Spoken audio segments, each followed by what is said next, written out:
Good morning, dear students. Hope you have referred all the previous videos very well and you have understood the meaning what the cost accounting is. From today onwards, we are going to start with the second unit, that is accounting for material cost. See, in the one unit we have skipped certain topics which we will discuss later on. For example, advantages of cost accounting, limitations of cost accounting, techniques of cost accounting, methods of cost accounting, that we'll discuss later on. We have discussed that many topics which are important for you to understand the further chapters. Fine. So remaining topics we'll discuss later on. Till then you will get the exact idea about the system of costing and where it is applied, how it is applied. So some topics of unit 1 are left that will complete later on. So from today we are going to start with the second unit, accounting for material cost. The calculations will be started within second lecture.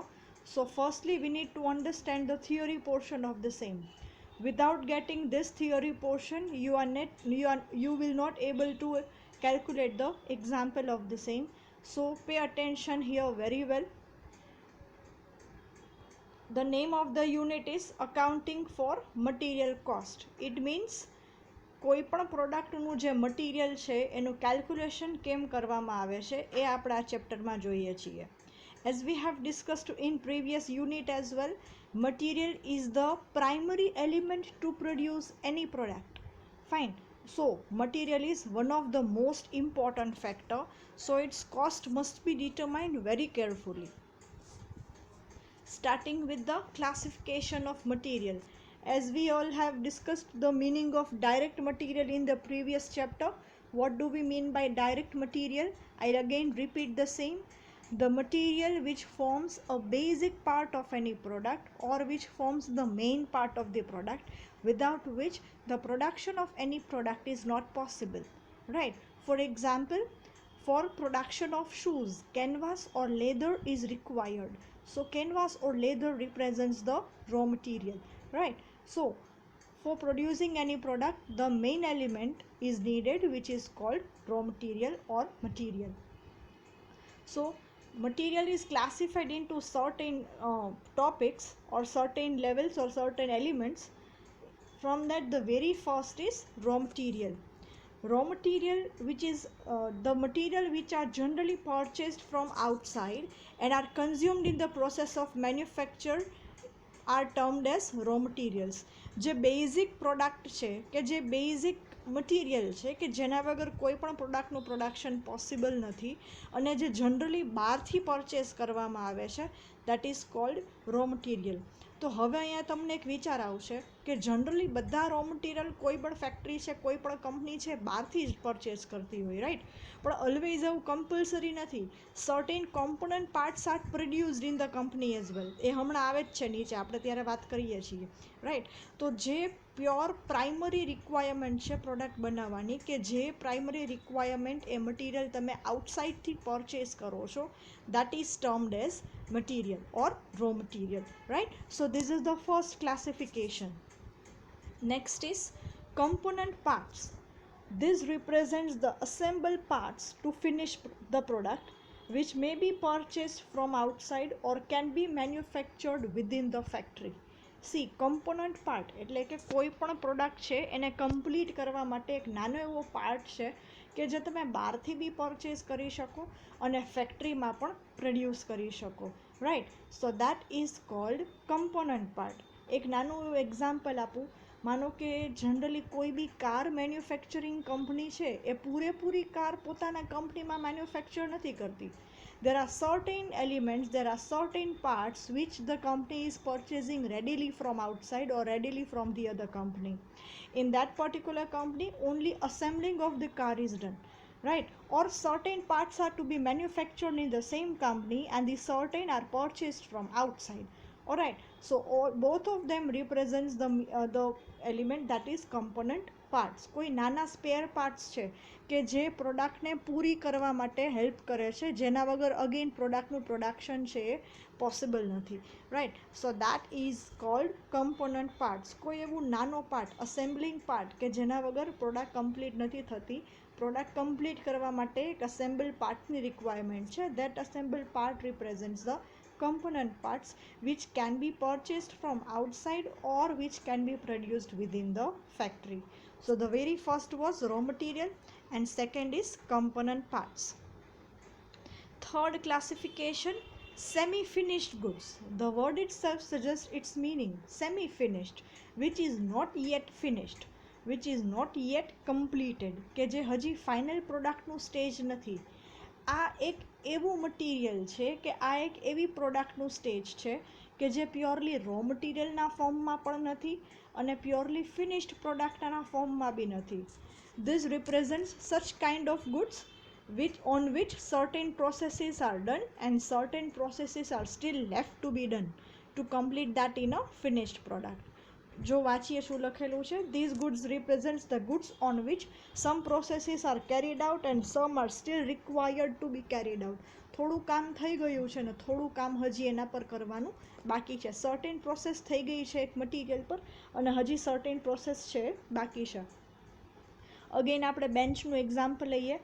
માનો કે મારી પાસે bench manufacture કરવાની company છે, તો bench manufacture કરવા માટે હું શું કરું છું, ફોર એક્ઝામ્પલ અપર અને લોવર ડેસ્ક બનાવીને સાઈડમાં રાખું છું. Right, so that desk represents my semi finished goods or work in progress. That is also called work in progress, because એ શું થશે, એ પ્યોરલી વુડના ફોર્મમાં બી નથી. મેં વુડને પ્રોપર પ્રિસાઇઝ શેપમાં કટ કરેલું છે, પોલિશ કરેલું છે અને ઉપર માઇકા શીટ્સ છે અપ્લાય કરી દીધેલી છે.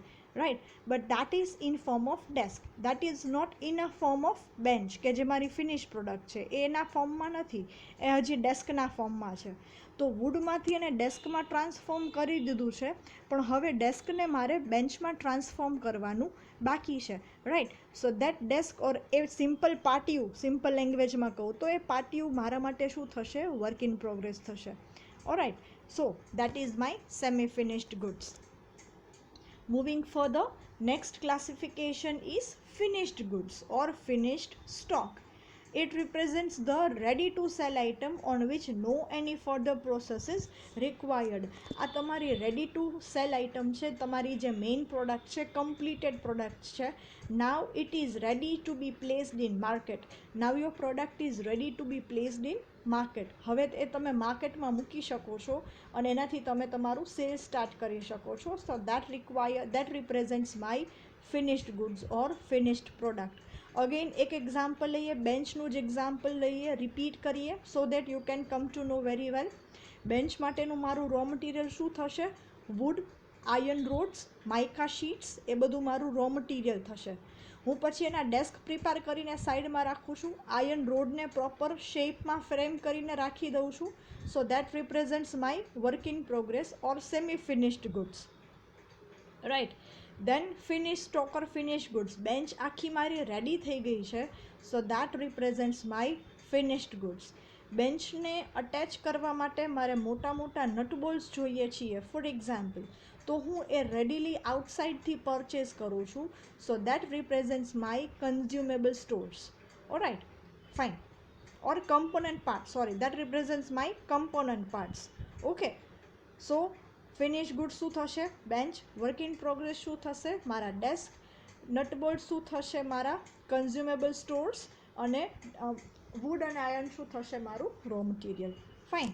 મૂવિંગ ફર્ધર, કન્ઝ્યુમેબલ સ્ટોર્સ એટલે કે એવી પ્રોડક્ટ કે જે પ્રોડક્ટના પ્રોડક્શન ટાઈમે રિક્વાયર્ડ છે પણ એ પ્રોડક્ટનો મેઇન પાર્ટ ફ્રેમ નથી કરતી.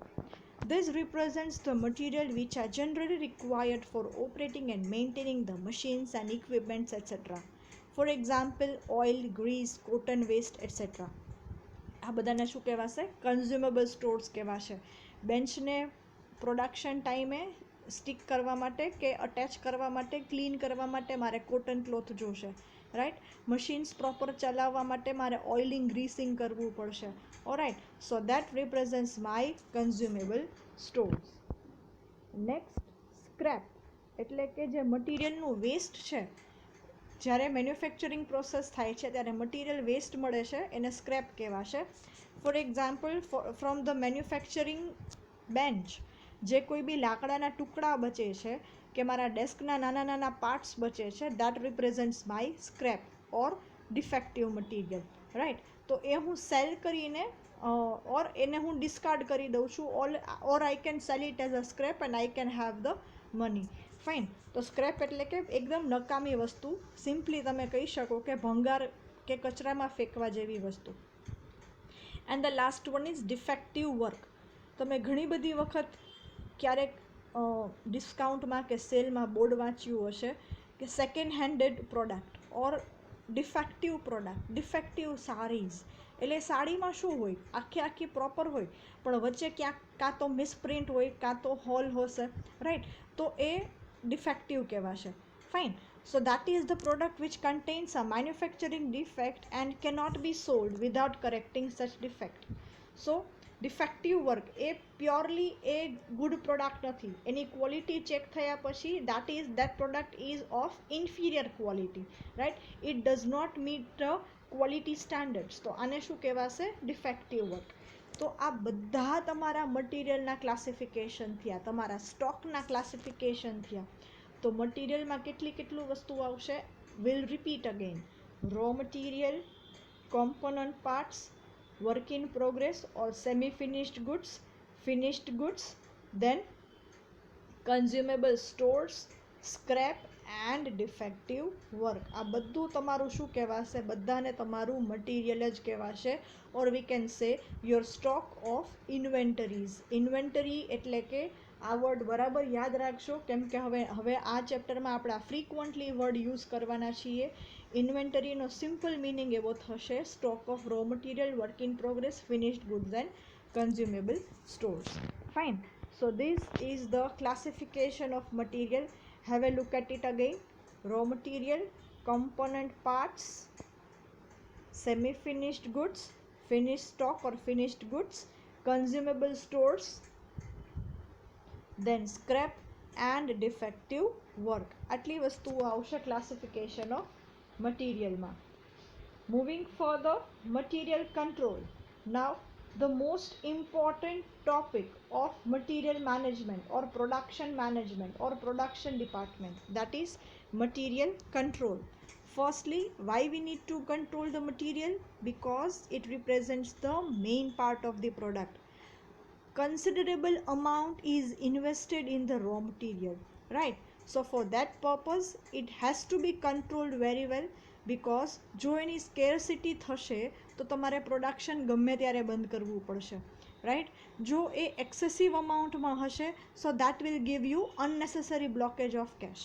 Fine. So material needs to be controlled in a proper manner. So what is material control? જોઈએ ચલો આગળ. It refers to the control of all the factors that affect the materials. It starts with obtaining materials and end with their consumption.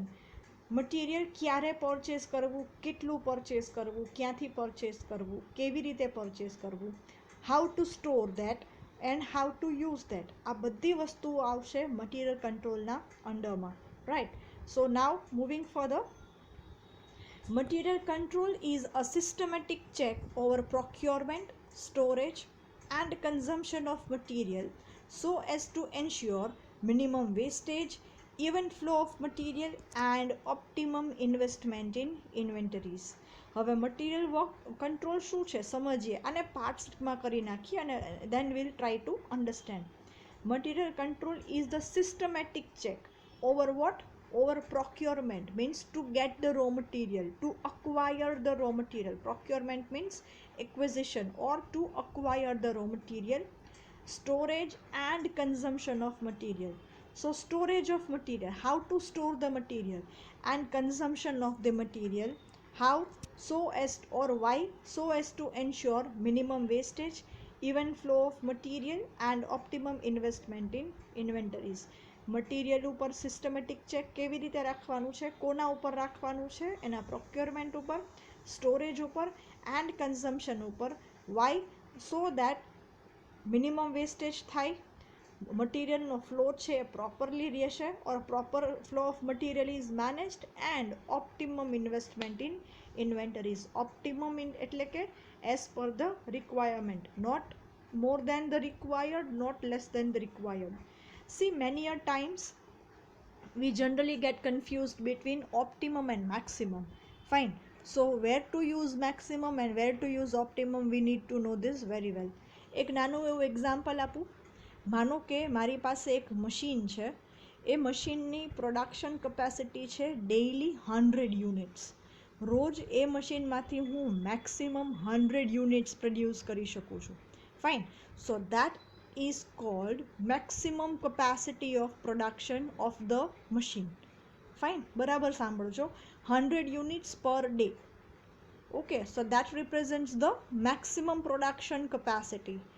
But જો મારી એ product હું જે manufacture કરું છું એની માર્કેટમાં ડિમાન્ડ જ 60 યુનિટ્સ પર ડે હશે, તો મારે કેટલું પ્રોડક્શન કરવું જોઈએ? Daily 60 units, or at the max 70 units. Fine, so this 60 units should be my optimum production. Requirement 70 ની છે, ડિમાન્ડ 60 કે 70 ની છે, તો હું એટલું જ પ્રોડક્શન કરીશ. So the maximum production capacity of my machine is 100 units, but right now I am producing only 70 units as per the requirement, so that is called my optimum capacity right now. Fine, so if I am going to produce 100 units, then it will be of no use. 30 units will be of no use because demand daily કેટલી છે? ખાલી 70 units ની. તો 30 units નું extra production કરું છું, તો મારું રો મટીરિયલ એક્સ્ટ્રા ઇન્વેસ્ટેડ છે, એટલું મારે લેબર ચાર્જીસ એક્સ્ટ્રા પે કરવું પડશે, એન્ડ મોર ઓવર એ આ ડેમાં તો સેલ બી નહીં થાય. તો હવે તમને એવો વિચાર આવશે, તો નેક્સ્ટ ડે સેલ ના કરીએ, તો નેક્સ્ટ ડે બી 100 યુનિટ્સ પ્રોડ્યુસ કરું, દેન this cycle will keep going on and on every time. Fine, so 100 units will be my maximum production capacity, and 60 or 70 units will be my optimum production capacity. Alright, so here we need to go with the optimum investment in inventories, એટલે કે as per the requirement. Alright, so material control is a systematic check over procurement, storage and consumption of material, so as to ensure minimum wastage, even flow of material, and optimum investment in inventories. Alright, moving further, material control covers the following 4 aspects: control over purchase, control over receipts, control over storage, and control over consumption. Fine, આ બધા ઉપર control જોઈએ છે. Control over purchase means you need to purchase the raw material as per the requirement. Control over receipts એટલે કે receipt of raw material. Purchase and રિસીટમાં difference છે. Purchase તમે કરો છો એટલે તમે જે ઓર્ડર પ્લેસ કરો છો જે ક્વોન્ટિટીનું અને જેનું પેમેન્ટ કરો છો, that is your purchase. Receipt of material means actually when the raw material arrives to your factory, right? At that point of time you need to inspect the quality of raw material, you need to check the quantity of raw material, and then the materials are placed in the godown or storeroom. Fine, so you also have to have the control over receipts. તમે જ્યારે ગોડાઉનમાં કે store રૂમમાં તમારું raw material load કરાવો છો ત્યારે wastage બી ના થવું જોઈએ. So proper material handling system has also or should also be adopted. Fine. Third, control over storage. Control over purchase has been done very well. Control over receipts are also done very well. But if there is no control over storage and consumption, then control over purchase and receipts has of no use or is of no use. Fine, so control over storage, how do we have the control over storage? As per the nature or quality of your raw material, the proper storage capacity or proper storage arrangement has to be done. Fine, for example, મારું raw material એવું છે કે જેને મારે -°C પર રાખવું પડે છે, રાઈટ? તો મારું સ્ટોર રૂમ કેવો હશે? પ્રોપરલી ફ્રીઝિંગ ટેમ્પરેચરવાળો હોવો જોઈએ, રાઈટ? એનું ટેમ્પરેચર છે પ્રોપર મેન્ટેન થવું જોઈએ. ફોર એક્ઝામ્પલ, મારી જે રો મટીરિયલ છે એ લિક્વિડ ફોર્મમાં છે, તો એને સ્ટોર કરવા માટે મારી પાસે કન્ટેનર્સ હોવા જોઈએ, ઓર ટેન્ક્સ હોવી જોઈએ, ઓર બેરલ હોવા જોઈએ. So that is control over storage. You need to give that kind of environment to your material for storage so that it can be stored very well, so that the wastages can be reduced. And the fourth, control over consumption. First, second અને third ત્રણેય control બરાબર છે, પણ જો consumption ટાઈમે બી control નહીં હોય ને, તો તમારી મટીરિયલ કોસ્ટ છે એ ડે બાય ડે ઇન્ક્રીઝ થતી જશે.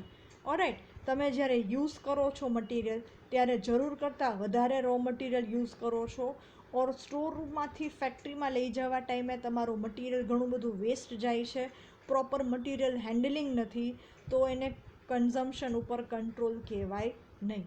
Right, so material control covers all this 4 aspects. જો આ ચાર વસ્તુની ઉપર કંટ્રોલ હશે, then and then only it is called that the material controlling system is developed in particular factory, or material control system is exercised in particular factory. Alright, fourth point પછીનું જોઈએ. In order to make material control effective, sound infrastructure facilities, effective internal management and trained staff and the workers are essential requisites. તો હવે આ બધું કરવા માટે શું જોશે? Control over purchase, receipt, storage and consumption.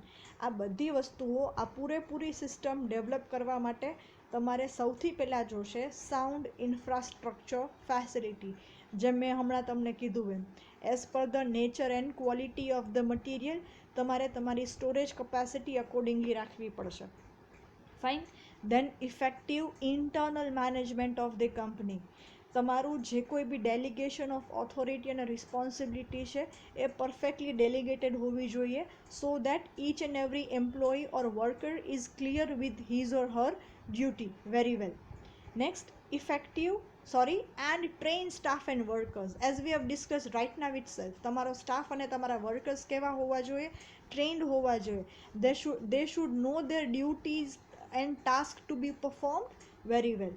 તો આ બધી વસ્તુઓ છે, that these all are the essential requisites to get the proper system of material control. Right, તો હવે આપણે એ તો બધું જોયું કે પરચેસ કંટ્રોલ કરવાનું, ને રિસીટ્સ કંટ્રોલ કરવાનું, ને સ્ટોરેજ ને કન્ઝમ્પશનને કંટ્રોલ કરવાનું. રાઈટ, પણ એ કંટ્રોલ કરવા માટે કાંઈક ટૂલ તો હોવું જોઈએ ને. ઓરાઈટ, સો એ ટૂલ્સ અને ટેકનિક્સ આપણા આ ચેપ્ટરમાં પ્રોપરલી ભણવાના છીએ, along with the calculations. Fine. So material કંટ્રોલના ટૂલ્સ અને ટેકનિક્સ આપણે જોઈએ છે. પછી right now moving for objectives of material control. હવે મટીરિયલ કંટ્રોલ કરવાની રિક્વાયરમેન્ટ શું છે? Why there is a need to control the material, or if we are controlling the material, what are the advantages or importance that the company is getting? So objectives ને importance બી તમે લઈ શકો છો, or significance. So if the material control has to be done, then there would be an adequate stock of the product in the store room. આપણે બધા જોતા જઈએ one by one. So there has to be adequate stock. We again repeat the material control meaning. What do we mean by material control? To have control over material.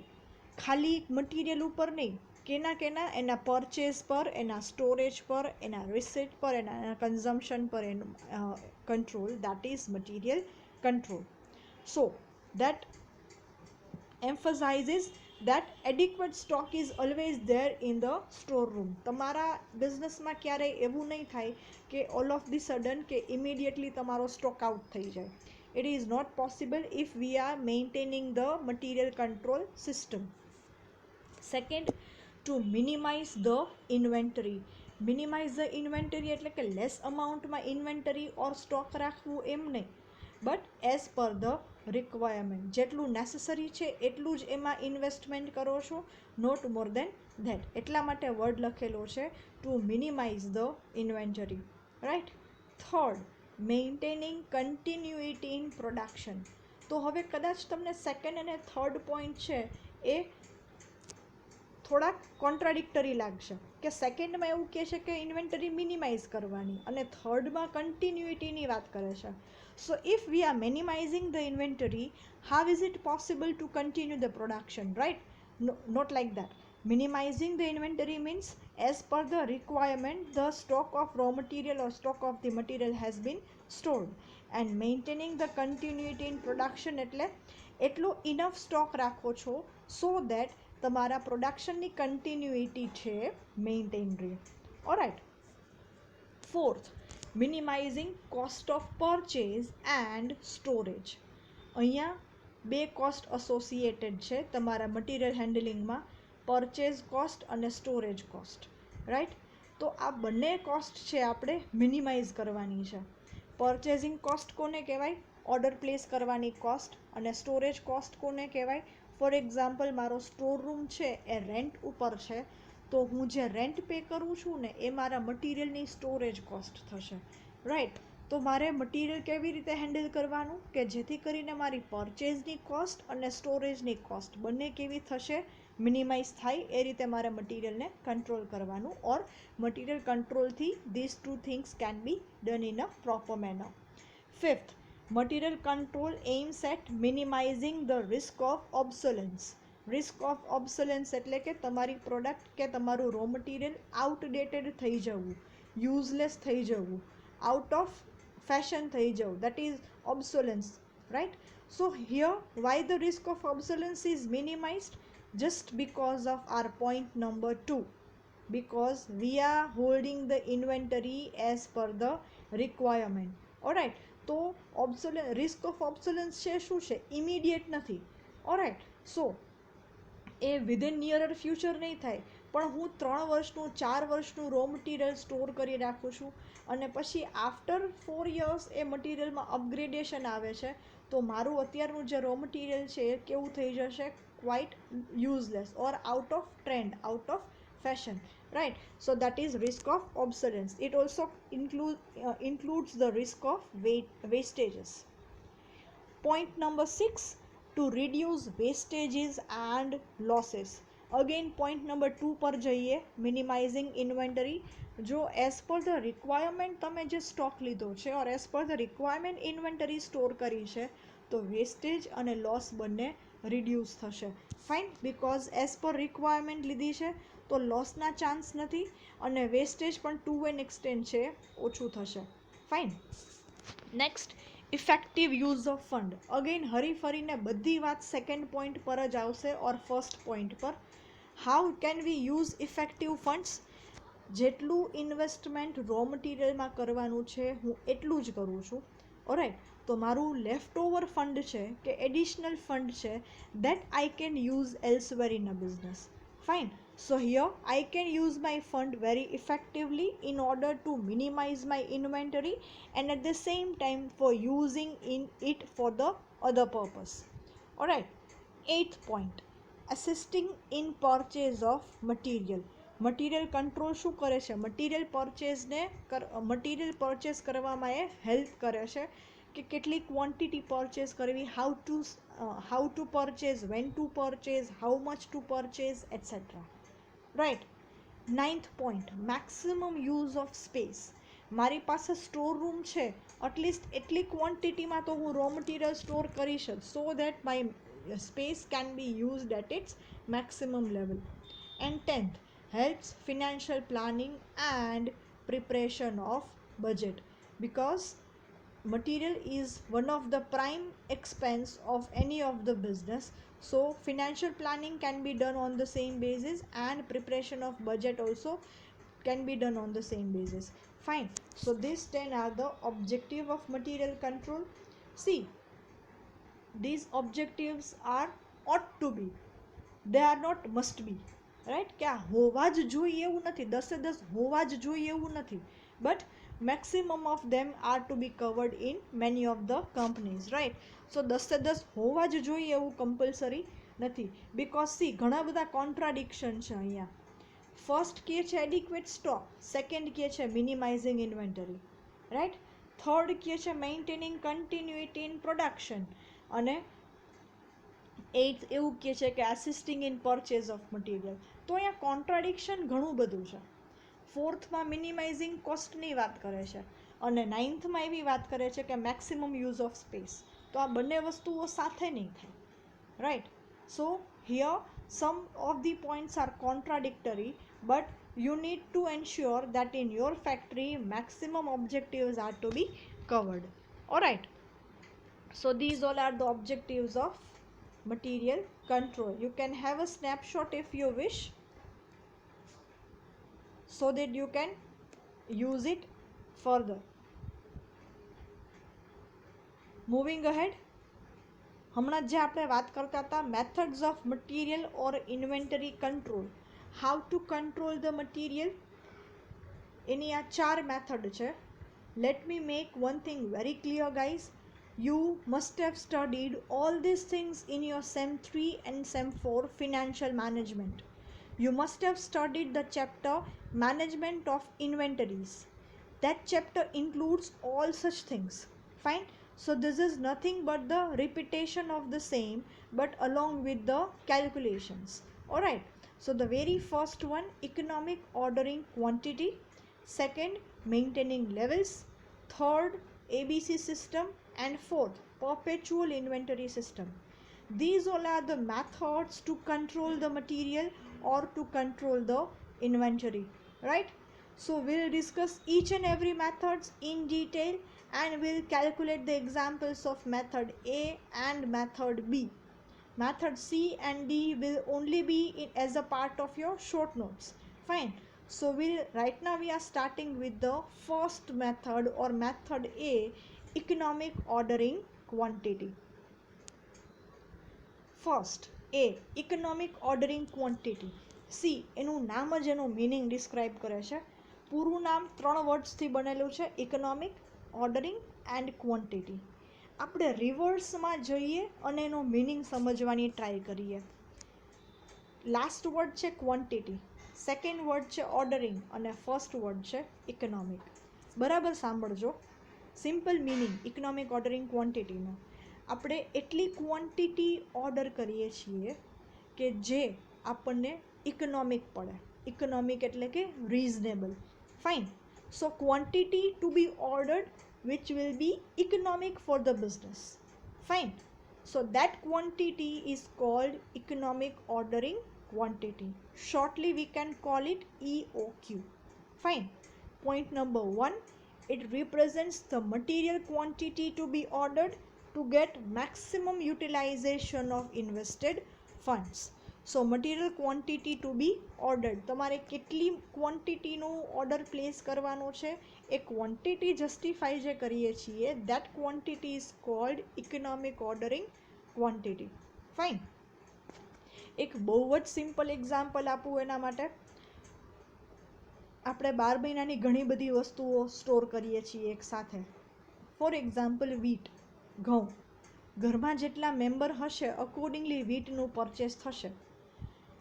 It is a random or general measurement that per person 50 kilograms or 100 kilograms of wheat is required throughout a year. So for example, મારા ઘરમાં 2 વ્યક્તિ છે. So per person 50 kilograms. So I will need 100 kilograms of wheat every year. Right? So that represents my economic ordering quantity to be purchased for wheat for the year. હવે હું 100 kilograms જોઈએ છીએ every year અને હું 200 kilograms purchase કરું છું. સો that would not be an economical for me because I need to pay for double the quantity. I need to store double the quantity. તો storage issue તો થશે. If it is not stored properly, it can be rotten as well. બરાબર છે, બગડી પણ જશે.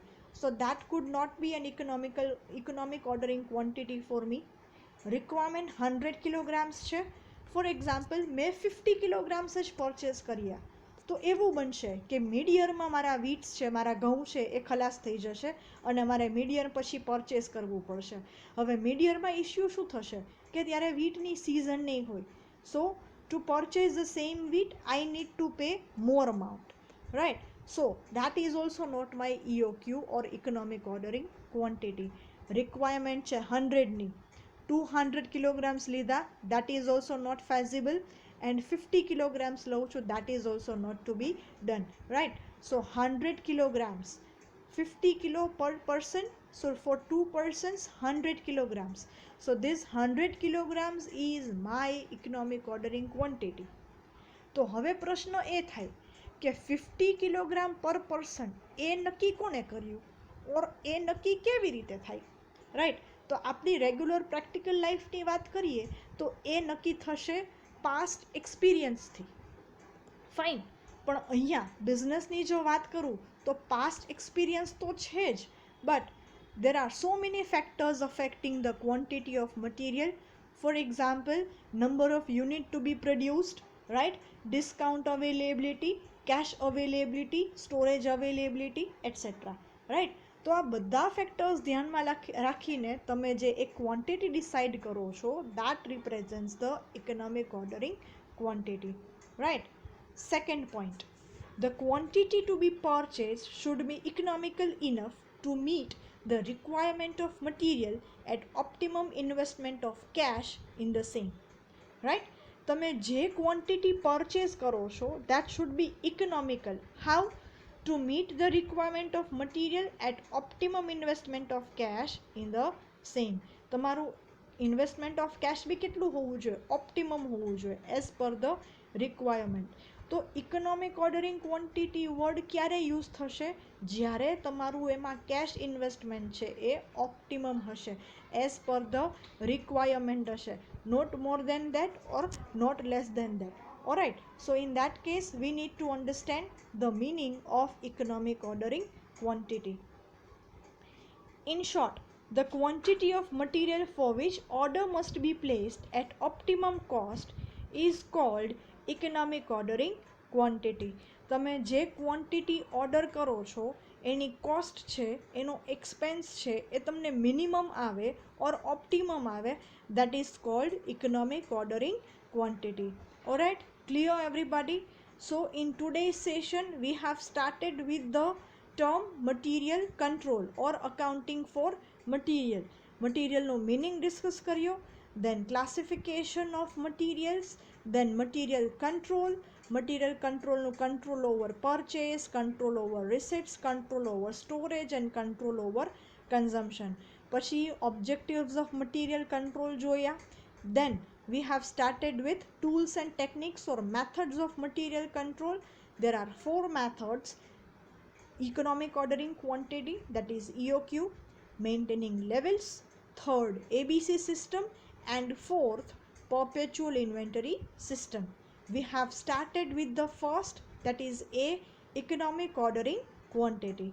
Alright, so we are completing today's session here. In the next session we'll move further with the meaning and calculation of economic ordering quantity and levels as well. Alright, thank you all so much. Read this or listen this video again and again so that you will be very much clear with the meaning. Thank you so much everyone.